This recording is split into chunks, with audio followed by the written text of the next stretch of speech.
tell me scary stories when I was little. There's one I'll never forget. I was 10 years old when Grandma came to live with us. It was about 6 months after Grandad passed away, and I guess, looking back, she must have been lonely in that big house of theirs, rattling around with only the grief and memories for company. So despite a few protests from Mum, my parents took her in. There were no protests from me, none at all. Grandma was loud and fun, and I loved her. She had an almost limitless supply of boiled sweets, and she'd always slip me a couple whenever she saw me. She was always the first to stick up for me when I got in trouble too, but it was her stories I loved best. Grandma had all kinds of stories about growing up during Weymouth, and stories about the things she'd get up to with her friends on the south coast after her family had been evacuated. Sad stories, funny stories, adventure stories, but it was her scary stories that were my favourite. Grandma had lots of scary stories. She told me she dabbled in the occult when she was a teenager, trying out Ouija boards with her friends, tarot cards, fortune telling, all that stuff. Most of the stories I'd laugh off or forget about not long after she was done telling them. But there were a couple that really did spook me a bit. I was only 10 at the time, you have to understand, and Grandma certainly knew how to bring the stories to life.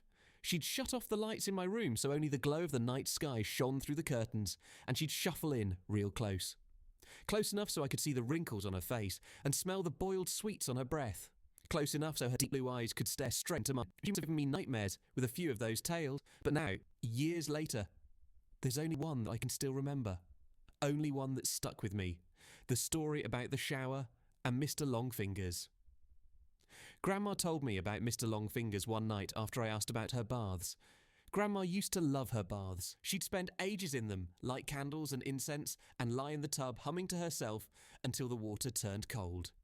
It drove my mum crazy, but when I asked her why she loved them so much, she said it was the only place she could relax. It was the only place that was safe for her to relax. You know, people like me who are, well, more sensitive to certain things, we have to have baths, she told me seriously one night, shuffling closer on the bed. I couldn't possibly spend that long in the shower. It'd be far too risky.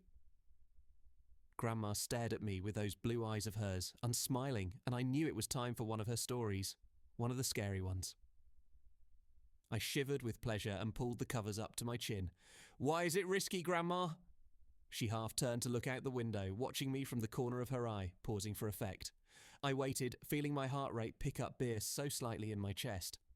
Well, she said after a moment, it's only risky if you close your eyes, of course. If you close your eyes for longer than 10 seconds.